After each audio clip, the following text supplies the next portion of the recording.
The Lacerta Files Part 3 of 2 is a continuation of Olke and Lacerta's second meeting.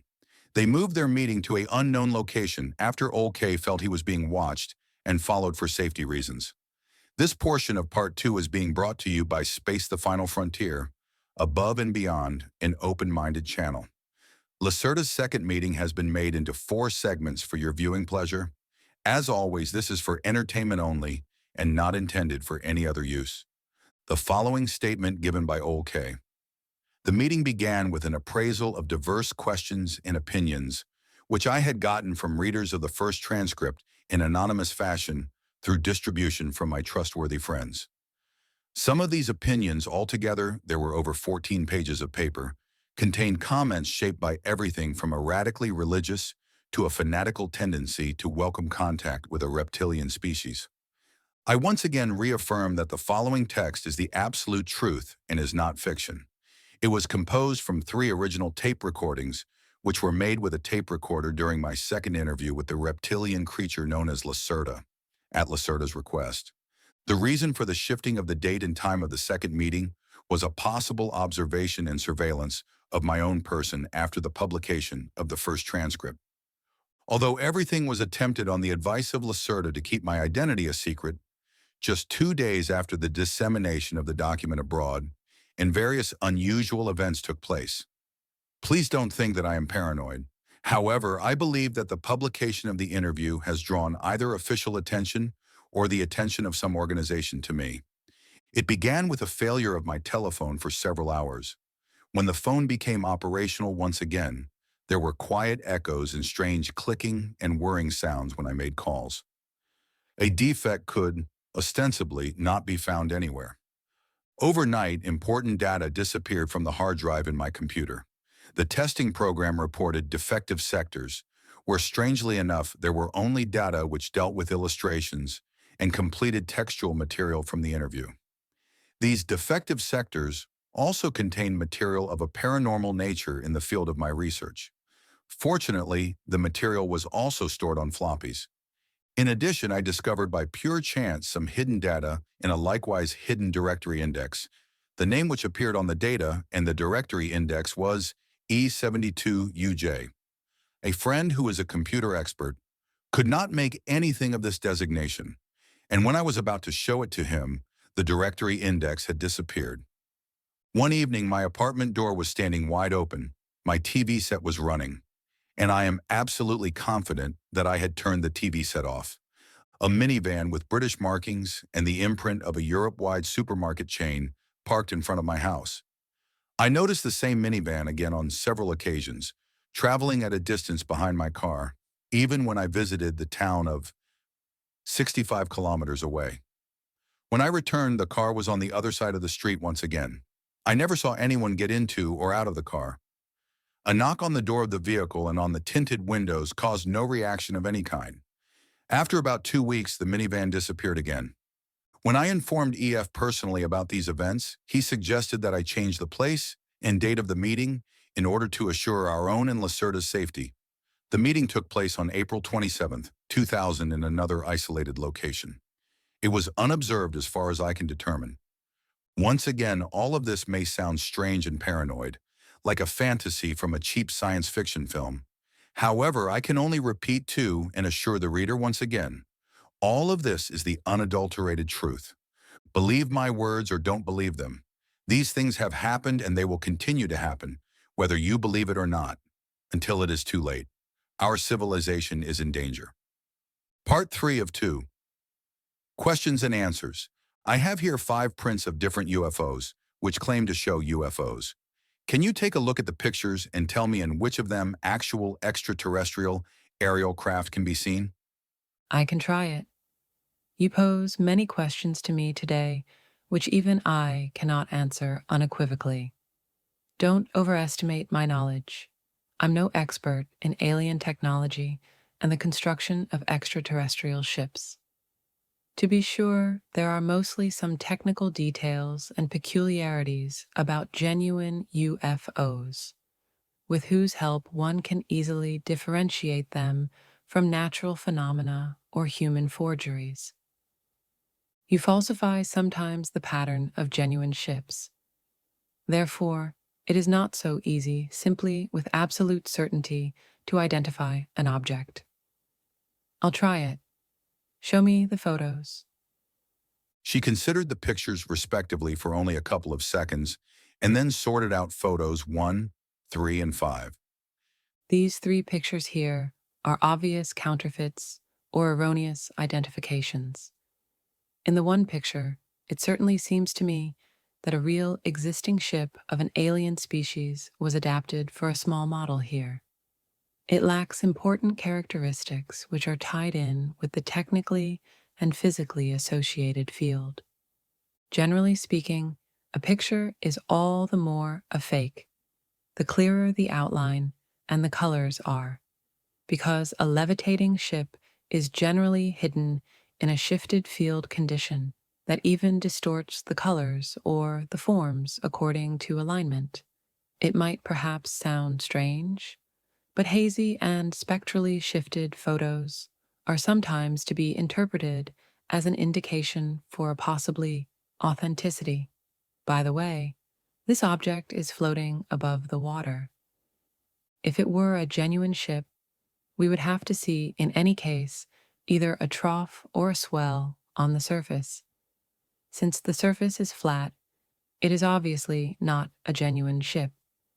In my opinion, none of these three pictures show genuine objects in flight or UFOs. Here in this picture, I see above all no artificial object in flight. It seems much more to deal with only a light reflex in your simple optical cameras. You really ought to be intelligent enough not to fall for a mix-up like that. When your general public chases counterfeits and frauds for a long time, then they will presumably discover too late what is really going on in front of them in their atmosphere. Photo 2, Albiosque, France, 1974. This one seems to be genuine. At least, it displays the necessary characteristics. I would assign it, at first glance, to an alien species who have been visiting your planet for the last 35 years or so. The object itself is metallic and disc-shaped. Certainly, it is distorted in form and color by means of a field effect.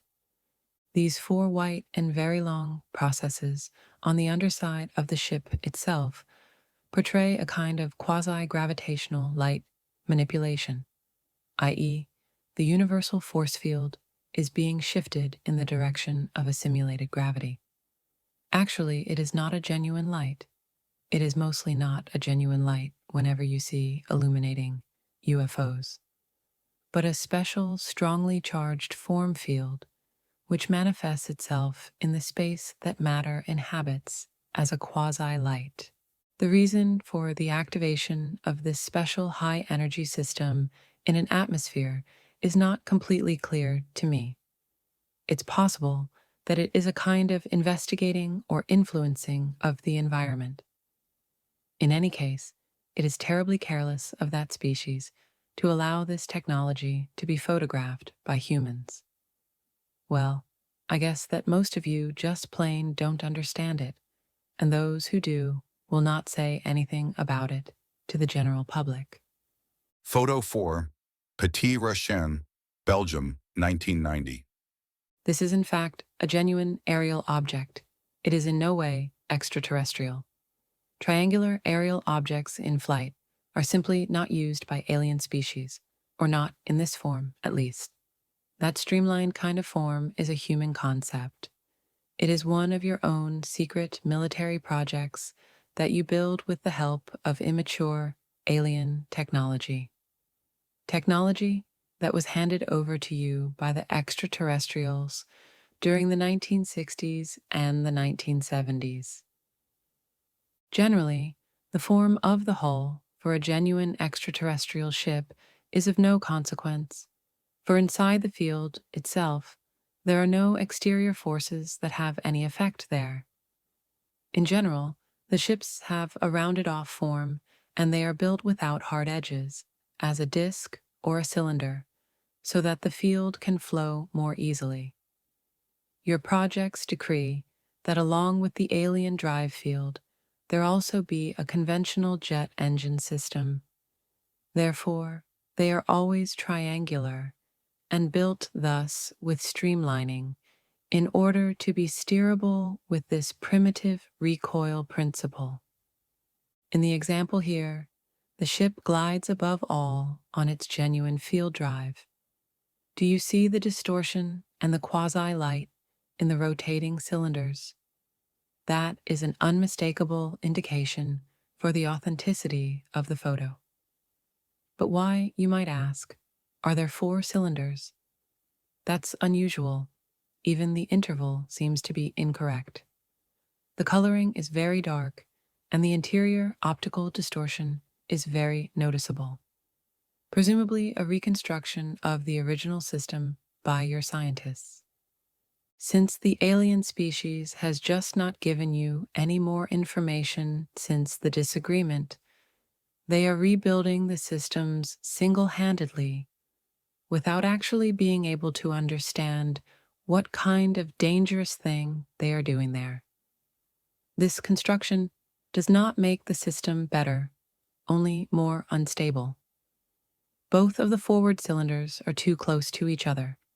They will definitely flow into each other. The color shows me a powerful residual radiation. It was probably the case that high elements were used again as customary for the shifting. It is, in any case, very dangerous to be unshielded in the vicinity of the field. Did the person who took the photo display any kind of radiation and burn damage? I don't know. Where do these military UFOs come from? From the United States? Yes, I think generally that's true. From the Western continent. Why then do they fly over thickly populated areas of Europe? This photo comes from Belgium. That doesn't make any sense. Can you explain? Why is it that only I am able to explain strange human deeds? It's possible that these are long-distance tests or tests with the electromagnetic camouflage systems. The old enemy of the American nation is on this side of the world, so why shouldn't they test here? At home, they've had enough time to have had their ships crossing back and forth. Maybe they have aroused too much observation there. With one of those kinds of unstable field structures, as your photo indicates, I consider it somewhat improbable that that ship is capable of making a flight of that length over the ocean.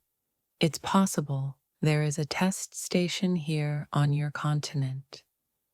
Unfortunately, I don't know anything about it. This concludes the Lacerta Files Part 3 of 2. If you have enjoyed this retelling of the Lacerta Files, please feel free to hit that like and subscribe button so you won't miss the next edition of the Lacerta Files and other stories from beyond. Thanks for watching Space the Final Frontier, above and beyond an open-minded channel.